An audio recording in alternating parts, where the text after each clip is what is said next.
So we left off with talking about I don't like the school that I'm zoned to, right?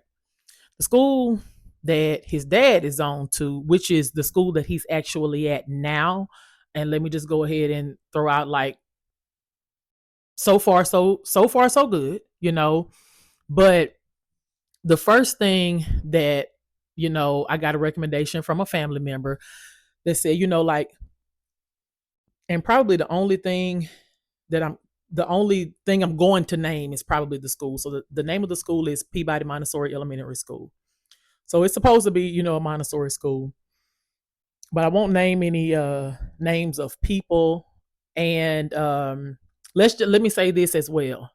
I'm gonna tell a lot, but I'm also leaving out a lot. So while you're, absorbing all of this information, understand that, you know, there's a lot of things that I'm not saying because for the most part, most of what I'm saying, I have like documentation for, you know. So applied to get him into that particular school and got a letter back in July saying that he had been accepted to the school. So the biggest thing was he didn't have to go to school where he's zoned to go from my house. So went to school. We did a open house. He loved it at open house because he was somewhere where he could play, and then there were other kids, and there are not other kids at home. It's just me and mommy or me and daddy. It's not. There's no socialization at home for him. So we went to open house and we meet his teacher and we do all the things. And then I go to the meeting for the kindergarten parents. So they asked for one parent. It was mandatory that one parent come to the meeting.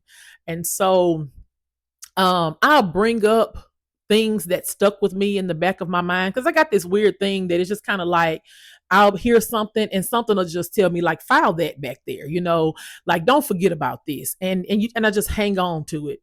But as they're, you know, talking, they're telling us one thing that stuck with me, and it's not even something that I considered would happen to my kid. But as they're introducing you into the school, the pre-K and the kindergarten parents, they are telling us that if a child is suspended 3 times at this school, they will be kicked out of the school and they will be sent back to their home school. And they went on and on and on about how much it was a privilege to be, to go to this school.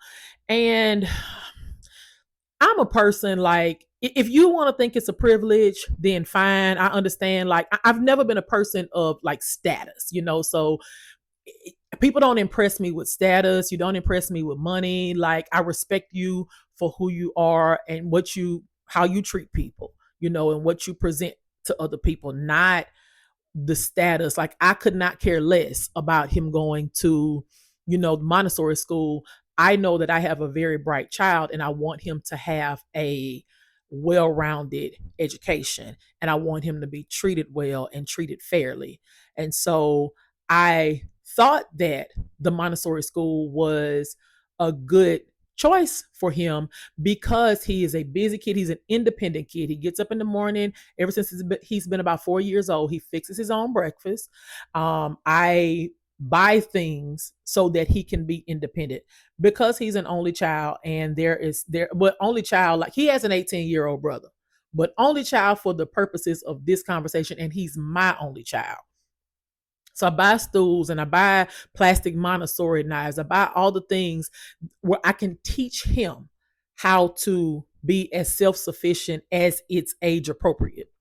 And so I thought that, well, this is kind of the way that I've been teaching him. Maybe this will be a good environment for him. But one thing about me is that I don't commit to things. Like, not just like, oh, well, this is where he's gonna be until he's in 6th grade. Like, that's not how I felt. It's just kind of like, let's go and let's see. This may or may not be the school for him, but at least he doesn't have to go to the other school. So school starts. And school started for kindergartners, it started on August 16th. So me and dad take him to school. We drop him off. And I boohoo cried, of course, because I boohoo cried the first day I dropped him off at daycare. I don't like leaving my kid with new people. I don't like leaving my kids with people who I don't know and he doesn't know.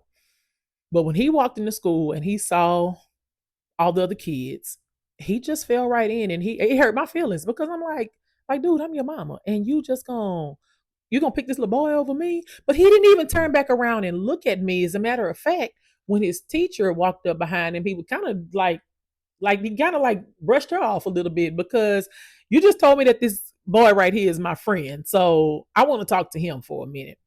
And so we left, and I cried, and I came home, and I stayed home all day. I waited to see if anybody would tell me that was crying or anything, which he wasn't.